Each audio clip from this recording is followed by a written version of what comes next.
Perkenalkan, nama saya Andini Novitasari, NPM A1A022049 dengan Prodi Pendidikan Bahasa dan Sastra Indonesia.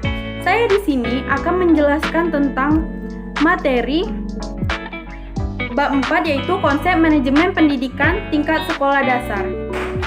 Adapun pengertian manajemen sekolah dasar. Sekolah dasar adalah suatu organisasi sosial yang mempunyai tujuan yang telah ditetapkan. Tujuan utama sekolah dasar memberikan pendidikan yang berkualitas kepada peserta didik di sekolah dasar. Manajemen sekolah dasar merupakan usaha manusia yang bekerja sama, walaupun kepala sekolah adalah pengelola sekolah. Akan tetapi, kerjasama guru, orang tua, dan siswa itu sendiri serta anggota masyarakat sangat penting dengan tujuan agar sekolah dapat dikelola secara efektif dan efisien menurut Marini tahun 2014. Manajemen sekolah dasar merupakan kegiatan pengelolaan atau pengaturan sekolah dasar. Dengan kata lain, manajemen sekolah dasar berarti penggunaan orang-orang dan sumber daya yang lain untuk mencapai tujuan tertentu.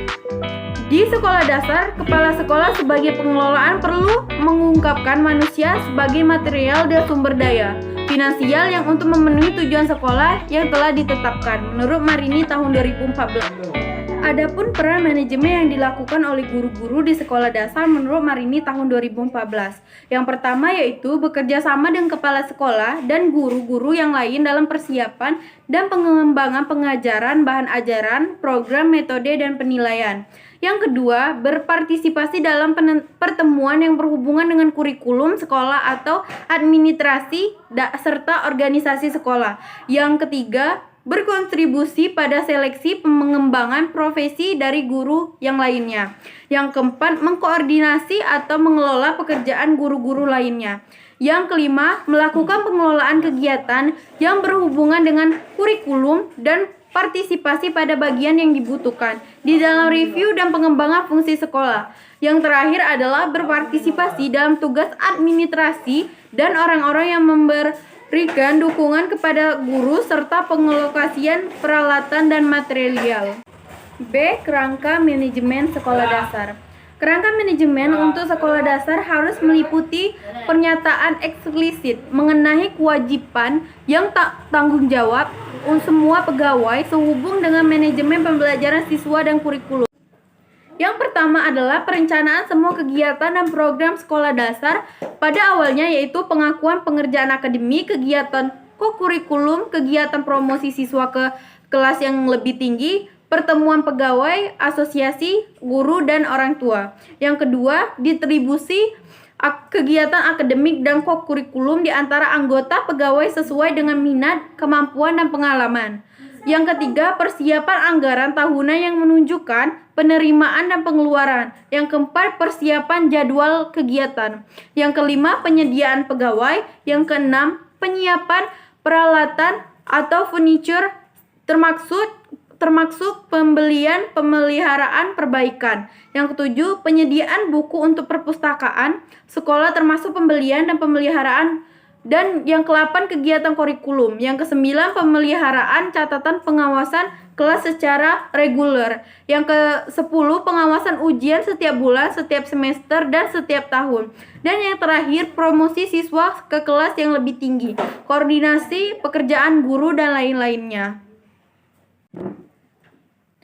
D. Sekolah dasar yang efektif. Secara umum, sekolah dasar yang efektif merupakan sekolah yang memenuhi kebutuhan yang didefinisikan secara lokal dari sumber daya yang ada dan menjamin bahwa siswanya datang secara teratur dan memiliki hasil tes yang baik.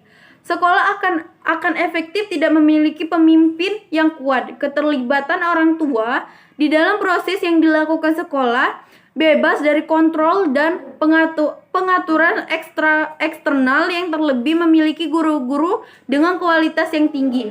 Sekolah dasar memiliki tanggung jawab yang lebih besar untuk memulai komunikasi dan mengundang partisipasi secara dasar, mengundang orang tua dan anggota masyarakat ataupun ahli pendidikan. Fokus manajemen sekolah dasar. Dalam manajemen sekolah dasar merupakan proses di mana kepala sekolah dasar selaku administrator bersama atau melalui orang lainnya berupa mencapai tujuan institusional sekolah dasar secara efisien. Fokus manajemen Sekolah dasar adalah memberikan bekal maupun dasar kepada siswa yang mengembangkan kehidupan sebagai pribadi, anggota masyarakat, warga negara, anggota umat manusia, serta mempersiapkan siswa untuk mengikuti pendidikan menengah. Yang terakhir adalah penerapan. Untuk meningkatkan mutu lembaga pendidikan, ada 5 hal yang harus diterapkan menurut Baharudin tahun 2010. Yang pertama, pengembangan dan perbaikan kurikulum berbasis kompetensi. Yang kedua, memperhatikan kondisi kebutuhan siswa dan masyarakat. Yang ketiga, sistem evaluasi yang hendak direncanakan dan berbasis keahlian peserta didik. Ini berarti sistem pendidikan yang dijalankan lebih meniti beratnya kepada pengukuran kemampuan peserta didik pada ranah psikomotor daripada hanya sekedar memiliki pengetahuan dan keahlian yang diajarkan pendidik. Yang keempat, perbaikan sarana untuk prasarana pendidik, pengembangan dan kesediaan bahan ajaran. Dan yang terakhir adalah menetapkan intensitas pelaksanaan pelatihan atau training bagi pendidik dan tenaga kependidikan.